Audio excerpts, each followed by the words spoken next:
Hey guys, thanks for tuning in to another episode of Nuggets News. Today we've got a special guest and we're going to examine the bullish case for property. So we welcome Marc from Podium Property Group. How you going, Marc?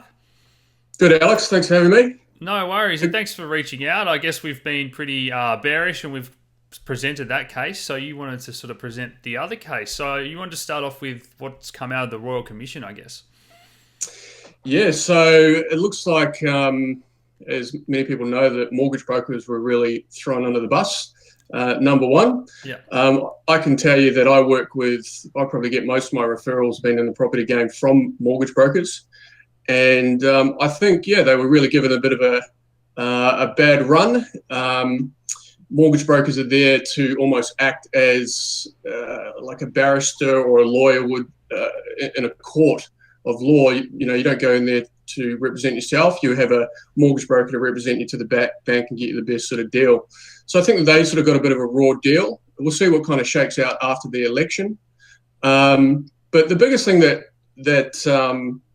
I realised from the Royal Commission and the report was the lack of financial literacy that is everywhere within the Australian population, unfortunately.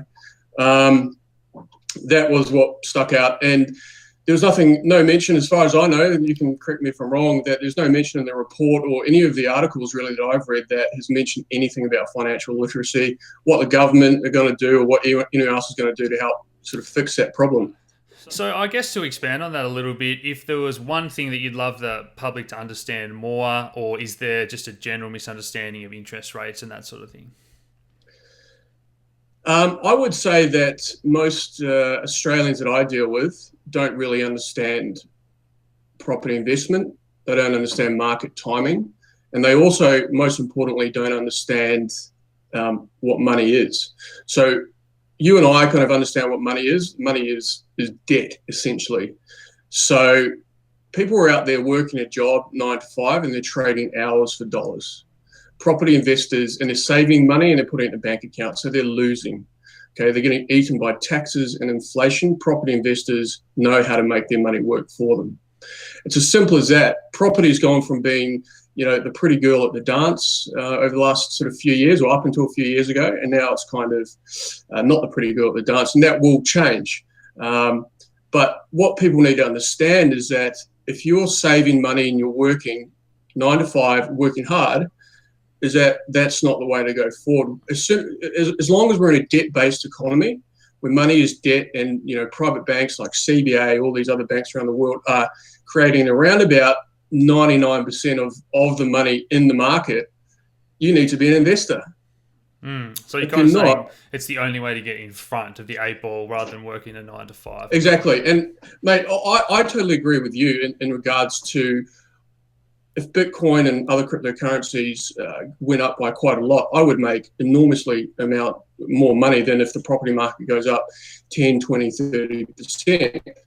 I am biased because obviously I work in the property industry, but I do want cryptocurrencies to go very, very well because then I can retire kind of tomorrow. Yeah.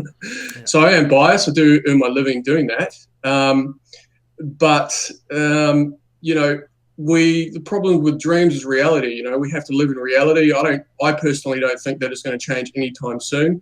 I've been similar to you, where I've been on the journey of sort of waking up to how money works, and over the last sort of 10 years. And I personally don't think that it's going to change unless there's a huge dollar crash with the US dollar and the Australian dollar and all that sort of stuff over the next few years. I just don't see it happening because I just don't think these central banks are going to do everything they can to hold on to their power. They are. It doesn't mean that the cryptocurrencies and gold aren't going to go up through speculation and FOMO and all that sort of stuff. I think they will. I think Bitcoin will probably go to 100 grand over the next 2 years or whatever. Probably will. Yeah. Do you want to paint a bit of your bullish case? So I guess the bearish case is that households are too heavily indebted and housing is unaffordable, too many investors and that sort of thing. So what would be your counter arguments, or is it just regional areas you're bullish on and you do think Melbourne and Sydney are in for a tough time?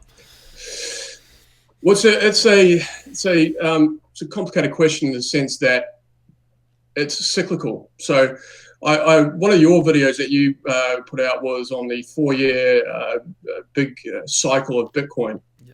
Property market's exactly the same.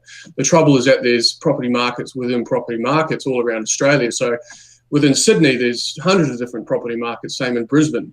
What we're looking at the moment, unfortunately, what the media and everyone's talking about is really Melbourne and Sydney, and that takes up all the headlines. And, you know, they've gone down anywhere from sort of 20 to 30%, depending on the area, some a little bit less and whatnot, but those are out of cycle. So, you know, they peaked around 2017 roughly, and they've been declining. That's a falling market.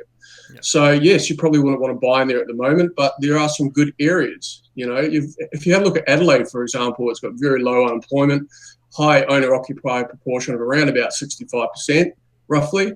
And they've got some big government contracts with the naval sort of building the ships and all that sort of stuff down there. At the same time, you've got Brisbane. That's one of the areas that I'm quite fond of. That's where I'm living at the moment. I have over the last couple of years because I believe in it. So the big thing that's going on there is it's just timing the market. You know, what we say in the industry is don't try and time the market, it's time in the market. But, you know, you need to be able to a certain extent, time the market as well. Otherwise, that's when you buy at the top of the market, then it drops 20%, and then you say to all your mates, well, property investment, it's not all that's cracked up to be. I tried that once and I got burnt. It's the same as buying in Bitcoin. You don't buy Bitcoin when it's at 15 or 20,000. Yeah. And that comes back to financial literacy. Yeah. So you think that the argument is that there's so many investors in interest-only loans that these people with a nice portfolio of properties, they do actually have properties sort of scattered all over, and that is going to spill over when they've got to decrease and downsize and they're forced to sell. So you don't think that that's going to have too much of an impact in places like Adelaide and Hobart and that sort of thing?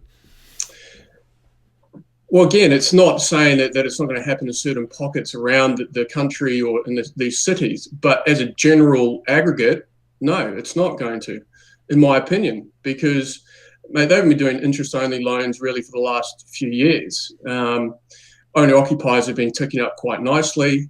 And the average LVR, loan-to-value ratio across the country with different properties is, you know, it depends on the data, but it's anywhere between 40 to 55%. So people like to talk about debt, and so do I, and it's important, but they never talk about, you know, the asset values or the GDP of the country. So, you know, Australia has a lot of debt, but it also has, $1 trillion plus in GDP. So we need to kind of look at the whole picture. So you're saying the average person might have a lot of debt, but they kind of have a household. So it's almost good because they've got debt, but they've got an asset. I guess the counter argument is as that price starts to come down, they've got far less equity. Well, it depends where they're buying as well. Again, so like you've got people, unfortunately, that bought in Sydney, and I know a few of them. They're friends that bought a house or they bought an investment near or at the boom, and now it has come back down 20%, and they're kind of left holding the baby. It will sort of go back up, of course, over the next few years. But what's actually happened is that the people that have, as it's gone up, the people that have been caught with their pants down, so to speak, are the people that have been overextended to begin with, and they haven't done their research and they haven't spoken to a professional. If you want to invest in shares or superannuation or anything like that, or even if you want to get a loan, you go see a professional. People don't do that with property. And unfortunately, they do get bad advice as well. So I was going to say, if you go to see someone about that, a licensed financial advisor, they are licensed, or you go to see a doctor about your health or a professional. Do you think this is something is going to change after the Royal Commission, in that you can go to see these brokers that have little to no qualifications and other interests, maybe? Well, yeah. I mean, I don't think people are going to pay upfront to see a broker. Yeah. But what they potentially can do, and I don't know the rulings on this, but this is how I imagine it will work, is they will just sit down with the client and they will say, look, and then our fee built into the new loan that you're going to get of $2,000, that's our fee. They're trying to make it a real fee for service akin to financial planners, as you're sort of saying. But again, not enough people go and see financial planners, and the reason being is that, the upfront cost. Financial planners, of course, can't talk about property or other sort of assets such as property, because it's not a financial product. Most people don't understand that. So, I mean, I'm a financial planner, qualified. I'm a broker. I'm also a real estate agent. That's what I'm working currently as. But most people don't understand the only thing really financial advisor does is advise on superannuation and insurance mainly. That's their whole game. Yeah. Sell you a whole bunch of insurance. That's where they get their major commissions. And then get you to salary sacrifice and contribute more into superannuation. Yeah. That's the main thing, really. So we had a couple of questions come in, I guess, just to put it into some practical, easy to understand terms for people. So what would be your advice for a potential buyer in the current market? Well, the first thing is you want to have a plan, number one. So you want to know, okay, I'm 20 now, or I'm 30 now, and in 10 years I want to get X amount of an asset base. So you need to be obviously not buying in areas as a general rule of thumb. If you're not willing to go in there and renovate and do sort of all those sort of things, if you just want to do passive long-term investment, you want to be buying in areas like on a rising market. So potentially places like Adelaide, potentially places like Canberra. But as you know, my bias is towards areas like some areas in the Gold Coast, Brisbane, and the sunny coast. Coolangatta, for example, has gone up 30% over the last 12 months. Marcus Beach up in the sunny coast has gone up 50%. Same with Noosa, Perigian. Also, so what's actually happening is that we've got a demographic shift that's happening. So you've got the baby boomers that have obviously starting to retire. Yeah. So they're starting to retire. They're moving out of their houses in places like Sydney and Melbourne, and they're going up to the Gold Coast. Yeah. And the sunny coast, and also Brisbane as well, particularly with houses. Then you've got the grandkids and the kids following them, or it can be around the other way. Yeah. Yeah. And so that's why we've got interstate and also international people come in as well. But interstate migration is at all-time highs. So if you look at what's going on with, say, the Brisbane and southeast Queensland market, is that you had Sydney that sort of goes first, and then Melbourne goes after that. And then what happens is that, and I can send you the stuff on this, is that you've got the southeast Queensland, Brisbane market that really takes off afterwards in the years ahead, and it outperforms to the upside. That's generally what happens. We definitely used to see that down in Tasmania when I was working at the pharmacy. You see these boomers that are downsizing. They've come for that. Exactly, yeah. And that's one of the reasons I think Tassie and Hobart has absolutely boomed. But on the flip side of that, what's the advice for someone that's a seller, maybe that they have got into that wrong area in Sydney or Melbourne? What would be your advice there? Well, unless they absolutely have to sell for financial reasons and otherwise, just hold on to it. Be a property hodler, That's it. I was dealing with people in 2008, 2009 in Sydney. This is GFC aside, and they were sort of saying to me, "Oh, well, what do you think? What are you saying that my property is going to be worth, $1 million in 5 or 6, 7 years?" And I said, "Well, based on current and past, growth rates, that's probably where it will be." And they said, "You're crazy," because people forget Sydney did nothing really between 2004 to 2009, 2010. Didn't do anything. Yeah. Went up with maybe inflation. So the key is that the only people that lose in property, in Australian residential property, because it's a debt-based economy, is people that sell. So to give you a little example for me, is that if you go back to 1970 and buy a property in Sydney with $20,000, which was the average price, with a $15,000 interest-only loan, and then come forward to today, it's worth about $1 million. And that loan, if you hadn't paid it off, is still $15,000. You could pay that off years ago, of course, or with 1 year of rental income. But that's an example of debt being inflation-proof and money being not inflation-proof money, if that makes sense. Yeah. And so, we can sort of kind of whinge and complain about the debt-based money system, and I hate it too, or you can basically make it work for you. And get out there and do something. But you've got to be smart, and you've got to try and buy at the right time in the right area. That's when people go wrong, unfortunately.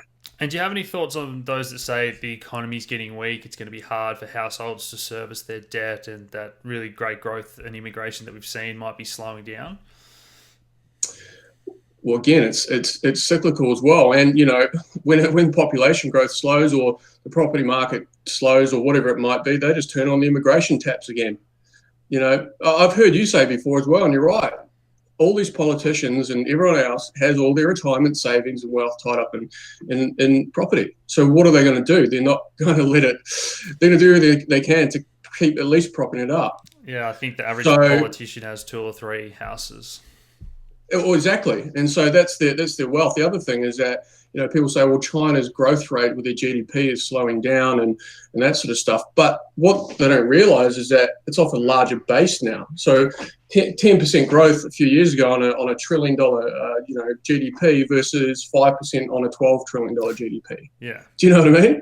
And so they're moving from a kind of a resource base where they're really wanting all our sort of exports with steel. They still obviously want a whole crap load of those, but to more of a consumption base. We're middle class and they want things like our baby food and our wheat and cattle and all that sort of stuff. So there's always going to be demand there, but everything in this debt-based economy is cyclical, unfortunately. As you know. Any final thoughts for people at home then? Things that you think they need to get their head around if they want to have a good grasp on the property market? I would say don't worry about this is all typical of what happens. This is all typical of what happens with every time there's a federal election. Doesn't matter who's up to potentially get in, so to speak. They create fear around everything. I would say that the way that I see it is that try and get into a rising market, which potentially, I don't have a crystal ball. I would love it if I did. Potentially areas like around Brisbane with houses. You could buy something there for $700,000-800,000, do a renovation on it, and I think that in the years ahead you'll do very, very well. That's not financial advice, but that's what I think. And just get financially educated and stop making excuses. Yeah. I don't think that I'm overly bearish either. I talk about a lot what's going on in the structural, downfalls. But again, I only think that this is going to be a rough 2 or 3 years and then we'll pull our way through. I just think it's important to understand it because it could be big opportunities on both sides of it just from understanding. Well, absolutely. And it's only really tough, so to speak, in Sydney and Melbourne in regards to the property market and that sort of thing. Now, like in southeast Queensland, we've in the last sort of 3 months, we've had more inquiries in the last sort of 3 months that we had in the last sort of 6 months of all of last year. Yeah. And if you read all the articles now as well, a lot of the Chinese are starting to really look at Australian property market again. They can't wait to get their money into Australia, the Vietnamese, all that sort of stuff. So a lot of these people I'm speaking to, the foreign exchange, some of the the head guys of these sort of companies, they just sort of look at Australia and they just sort of laugh about how we're sort of panicking about this and that, and with the Royal Commission, and they're just sort of thinking, well, it was an easy short, so they've taken out short positions on it. But they think that we've got some of the best, most solid banks in the world. And so I just think that it's going to go from strength to strength. But you need to keep in mind that things go cyclically. So that's probably a good place to end there. So thanks a lot for joining us today, mate. I'll put the links in the description below for people to follow your work, but we might have you back on again in future. Thanks, Harry, mate. Thanks for letting me speak my part. So no worries. Thanks, Alex. Thanks, guys.